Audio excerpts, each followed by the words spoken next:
नमस्कार, मैं डॉक्टर राकेश झा हूँ, डीएम गैस्ट्रोएंटरोलॉजिस्ट।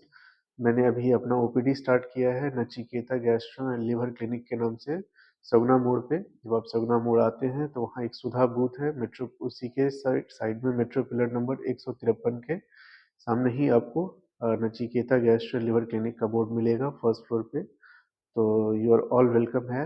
आज हम एक बहुत ही इम्पोर्टेंट टॉपिक डिस्कशन करने जा रहे हैं, जो है टॉपिक कॉन्स्टिपेशन। एक्चुअली कॉन्स्टिपेशन एक ऐसा प्रॉब्लम है जो हमारी सोसाइटी में काफ़ी प्रेवलेंट है।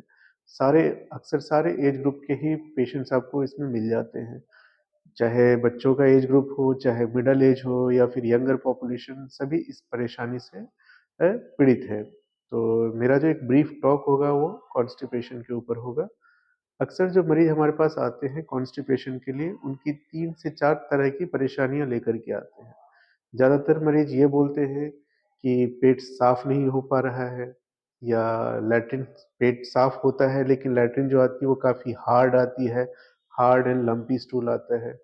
कई लोग ये परेशानी लेकर के आते हैं, पेट साफ भी हो जाता है, लैट्रिन भी ठीक रहती है, लेकिन ऐसा लगता है कि दोबारा जाना पड़ेगा, पेट फिर से पूरा खाली नहीं हुआ है। That's a sense of incomplete evacuation. लेकिन कुछ लोग ऐसे भी होते हैं जो कहते हैं कि इतनी लैट्रिन सूख जाती है या इतनी टाइट हो जाती है कि कई बार हमें फिंगर डाल कर निकालना पड़ता है, जिसको हम मेडिकल टर्म्स में डिजिटल मैनुअल इवैक्यूएशन बोलते हैं।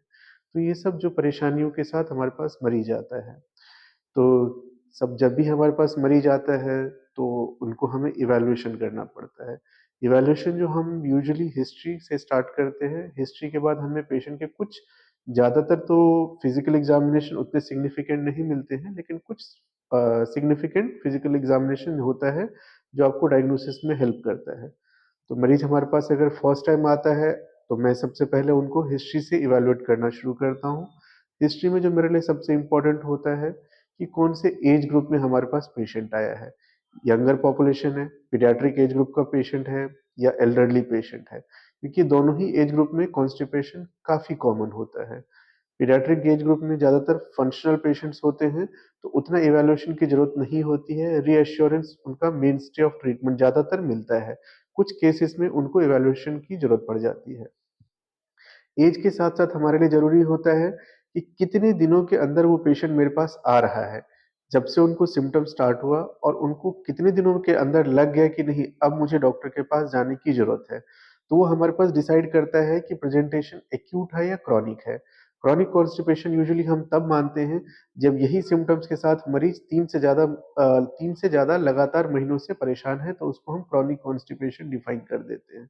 तो जो मेरा आपका कहने का अभी तक इम्पोर्टेंट था कि किस एज ग्रुप का पेशेंट है, किस रैपिडिटी के साथ उनको डॉक्टर के पास जाने की ज़रूरत महसूस हो रही है। तो वो हमें आगे उनकी बीमारी को पता करने में हेल्प करता है। तीसरा जो होता है हमारे पास कि उनका फूड हैबिट क्या है। हम यहाँ पे अब पेशेंट को इंडिविजुअल काउंसल करके हम पता करते हैं कि उनका डाइटरी पैटर्न क्या है। अगर डाइट के अंदर रफेज नहीं है, हाई फाइबर नहीं है, तो हम उसके हिसाब से उनको काउंसल करते हैं। चौथा जो हमारे पास पॉइंट होता है कि क्या वो कोई ऐसी दवाई लेते हैं जिससे कॉन्स्टिपेशन होने की संभावनाएं बढ़ जाती है। मैं 3-4 तरह की दवाइयाँ आपके साथ डिस्कस करना चाहूँगा। अगर कोई भी मरीज 1 सप्ताह में 7 से ज़्यादा पैरासिटामोल ले लेता है, तो वो भी अपने आप में एक रिस्क फैक्टर होता है कि कॉन्स्टिपेशन हो। कई लोग हेडेक के लिए ब्रूफेन लेते हैं, कई लोग पेशाब को बढ़ाने की दवाई चलती है जिनको डायरेटिक्स चलता है, आयरन सप्लीमेंट्स चल रहा है कि नहीं, कैल्शियम सप्लीमेंट्स चल रहा है कि नहीं। ये सारे ऐसे रिस्क फैक्टर होते हैं जो कॉन्स्टिपेशन के लिए प्रीडिस्पोजिंग होते हैं। तो ये बहुत इंपॉर्टेंट होता है हमारे लिए। तो ये सब आपको मरीज से पूछने की जरूरत पड़ती है कि ये सब ऐसा कोई दवाई तो नहीं चल रहा है जिसकी वजह से उनको कॉन्स्टिपेशन हुआ, और अगर ये दवाई चल रही है तो क्या उनका क्रोनोलॉजिकल एसोसिएशन है कि नहीं उनके सिम्टम्स के साथ। क्योंकि कई बार इस तरह की दवाइयां मरीज लंबे टाइम से चल रही होती है, लेकिन कब्ज की शिकायत उनको हाल फिलहाल में हो जाती है। तो क्या हम उन दवाइयों को इसके लिए एट्रीब्यूट कर सकते हैं कि नहीं कर सकते हैं, वो हमें इवैल्यूएट करना पड़ता है। फिर आता है हमारे पास पेशेंट का कि कुछ रेड फ्लैग साइंस हमें देखने पड़ते हैं। रेड फ्लैग साइंस हमें देखने का मतलब होता है कि जब भी वो स्टूल जा रहे हैं तो उनके स्टूल में कोई ब्लड आ रहा है कि नहीं आ रहा है। और ब्लड आ रहा है तो वो स्टूल के साथ मिक्स होकर के आ रहा है, और अगर स्टूल के साथ मिक्स होकर के आ रहा है तो कैसा है, फ्रेश रेड है या ब्लैक एंड टारी है, या मैरून कलर आप समझ सकते हो आम भाषा के अंदर, या फिर स्टूल हो गया, मोशन उन्होंने कर लिया, उसके बाद ड्रॉप एंड ड्रॉप ब्लड आ रहा है। ये हमें इवेलुएट करना पड़ता है कि उसके हिसाब से हम कुछ डिजीज को क्लासिफाई कर सकते हैं। ठीक है। उसके साथ हमें ये देखना पड़ता है कि कहीं स्टूल का कैलिबर तो नहीं रिड्यूस हुआ है जो रीसेंट ऑनसेट है, कि मरीज बता रहे हैं कि नहीं पहले लैट्रिन ठीक होती थी अब वो धीरे धीरे पतली होती जा रही है, या फिर लैट्रिन करने के टाइम उनको कोई परेशानी या दर्द महसूस होता है कि नहीं होता है, पेट में कोई दर्द है कि नहीं है। साथ साथ उनको हमें कुछ कॉन्स्टिट्यूशनल सिम्टम्स के साथ भी इवेलुएट करते हैं हम। कॉन्स्टिट्यूशनल सिम्टम्स से हम अक्सर ये पूछते हैं कि आपको बुखार आ रहा है कि नहीं आ रहा है, जब से आपको शिकायत आई है उसी के साथ बुखार आ रहा है, कोई एपेटाइट आपका रिड्यूस्ड है कि नहीं, यानी भूख आपको कम लग रही हो, और कोई वजन लॉस या वजन की कमी तो नहीं आई है, वेट लॉस तो नहीं हुआ है। ये सारे हमारे पास कॉन्स्टिट्यूशनल सिम्टम्स होते हैं। तो ये हम इस तरह से पहले पेशेंट को हमने हिस्ट्री के हिसाब से कैटेगराइजेशन कर लेते हैं। फिर कुछ रेलिवेंट इन्वेस्टिगेशन हम करते हैं, बेड साइड टेस्ट कर लेते हैं, जिसमें दो चीज हमारे पास इंपॉर्टेंट होता है कि पेट पे हाथ लगा करके आप देखोगे पैल्पेशन जिसको हम बोलते हैं, पैल्पेशन में आपको कोई एब्डोमेन में कोई लंप या वेग मास मिलता है कि नहीं मिलता है। फिर हम फिंगर टेस्ट करते हैं through the rectum anal canal, जिसको हम डिजिटल रेक्टल इवेल्युएशन बोलते हैं, डीआरई करके, डिजिटल रेक्टल एग्जामिनेशन। इसमें हम दो तीन चीजें देखते हैं कि रेस्टिंग एनल कैनाल का टोन कितना है, और जब पेशेंट को हम बोलते हैं अब डेफिकेशन करना है, फिर हम उसका रेस्ट टोन मेजर करने की कोशिश करते हैं। तो कुछ बीमारियों का हमें इससे आइडिया लग जाता है।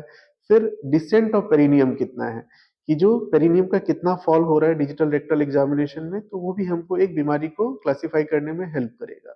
तो ऐसा हम हिस्ट्री और एग्जामिनेशन के बाद कुछ निष्कर्ष पे पहुंचते हैं। और कॉन्स्टिपेशन को हम जो प्राय तीन टाइप में हम क्लासिफाई करते हैं। एक हमारा होता है नॉर्मल ट्रांजिट कॉन्स्टिपेशन, दूसरा होता है स्लो ट्रांजिट कॉन्स्टिपेशन, और तीसरा होता है पेल्विक फ्लोर डिसएनर्जिया।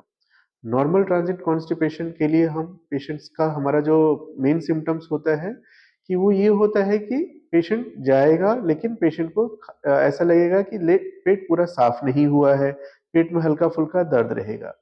इसी तरह का ही लक्षण होता है पेल्विक फ्लोर डिसएनर्जिया का, लेकिन ज्यादातर वो एल्डरली फीमेल्स के अंदर मिलता है, क्योंकि उनकी पेरिनियल मसल्स वीक हो जाती है, उनके अंदर जो multiple history of vaginal delivery होती है, तो पेरिनियल मसल्स वीक होने की वजह से उनके अंदर पेल्विक फ्लोर डिसएनर्जिया मिलता है। जो और तीसरा होता है हमारा स्लो ट्रांजिट कॉन्स्टिपेशन। इस तरह के मरीज अक्सर ये शिकायत करते हैं कि हम 7-7 दिन भी लैट्रिन नहीं जाए तो हमें कोई फर्क नहीं पड़ता, या लगभग हम 3 से 4 दिन पे जाते हैं लेकिन हमें ऐसा नहीं लगता कि हम डेली लैट्रिन जाना चाहिए, कोई पेट में हमें तकलीफ महसूस नहीं होती है। तो इसको क्लासिफाई करने के बाद हमारा ये जो क्लासिफिकेशन का मेन पर्पस हमारा होता है कि हम इसके हिसाब से हम ट्रीटमेंट मोडालिटी डिसाइड करते हैं, और किस पेशेंट कैटेगरी के पेशेंट्स को कौन सा हमें इन्वेस्टिगेशंस करना है। हर कॉन्स्टिपेशन को इन्वेस्टिगेशन करने की जरूरत नहीं पड़ती है। स्टार्ट हम बेसिक रूटीन ब्लड टेस्ट से करते हैं। ब्लड टेस्ट के साथ अगर हमें कुछ सिग्निफिकेंट मिलता है तो उसको करेक्ट करने की कोशिश करते हैं। अगर ब्लड टेस्ट कुछ नहीं मिला तो हम कुछ इमेजिंग करा सकते हैं, सीटी इमेजिंग करा सकते हैं, अल्ट्रासाउंड में हेल्प मिल सकता है कई बार। नहीं तो जो मेन इन्वेस्टिगेशन हमारे पास होता है, जो कॉन्स्टिपेशन में काफी हेल्प होता है, कॉलोनिक ट्रांजिट स्टडीज के लिए, लेकिन वो प्रैक्टिकली इतना पॉसिबल नहीं होता है। कुछ टेस्ट हम और सजेस्ट करते हैं एनोरेक्टल मैनोमेट्री के लिए, उसमें हम बैलून एक्सपल्शन टेस्ट करके हम क्लासिफाई करने की कोशिश करते हैं। तो इसके बाद हम आती है बात कि मरीज को कैसे बेनिफिट मिलेगा ये क्लासिफिकेशन करने के बाद, क्योंकि ये क्लासिफिकेशन करने का पर्पस होता है कि तीनों कैटेगरी का मोडालिटीज ऑफ ट्रीटमेंट जो है और थोड़ा थोड़ा डिफरेंस है। ऐसा नहीं है कि किसी को हम जो पेल्विक फ्लोर डिसएनर्जिया वाले पेशेंट को हम लेग्जेटिव दें और उसको आराम आ जाए, ऐसा पॉसिबल नहीं होता है। तो उनको लेग्जेटिव के साथ साथ कुछ हमें बायो फीडबैक बताना पड़ता है, कुछ एक्सरसाइजेस बतानी पड़ती है, जिससे उनको काफी हेल्प मिलता है। तो इसमें एक्सपर्ट ओपिनियन बहुत जरूरी होता है, क्योंकि जो एक्सपर्ट होगा इवैल्यूएशन करने के लिए कॉन्स्टिपेशन को, वही एक मरीज को ये बता सकता है कि आपको किस तरह की परेशानी है, और उसमें दवाई का कितना बड़ा रोल है, और दवाई देनी भी है तो कौन सी दवाई देनी है। लोग करते क्या है ज्यादातर कब्ज की शिकायत के लिए यहाँ वहां से कुछ सिरप पी लेते हैं, और सिरप के बाद उनको होता है क्या है, मोशन होता नहीं है प्रॉपरली, और फिर उसके बाद जो लैक्टोलोज जो होता है, जिस तरह जो आम लेक्सेटिव वो यूज करते हैं, उससे काफी फर्मेंटेशन होता है, और फर्मेंटेशन से उनको ब्लोटिंग सेंसेशन होती रहती है, और वो फिर और परेशान हो जाते हैं कि तो पहले पेट साफ नहीं हो रहा था, ऊपर से अब गैस और ज्यादा बनने लग गई है। तो हर पेशेंट को हम लेग्जेटिव ही प्रिस्क्राइब नहीं करते हैं। कुछ और भी नई दवाइयाँ हैं जिसके साइड इफेक्ट्स में ब्लोटिंग नहीं होता है या फिर फ्लैटुलेंस की समस्या कम होती है और कॉन्स्टिपेशन में ज़्यादा हेल्प करता है। तो मैं आपको यही रिकमेंड करूँगा कि अगर आपको कब्ज की शिकायत है, अगर आपको कोई लग रहा है कि आपके अंदर रेड फ्लैग साइंस है जो हमने अभी डिस्कस किया, आपको लगता है कि ओपिनियन की ज़रूरत है, तो डेफिनेटली आप हमारे क्लिनिक पे विजिट कर सकते हैं। Nachiketa gastro and liver clinic, doctor Rakesh Jha के नाम से, सगुना मोड़। धन्यवाद।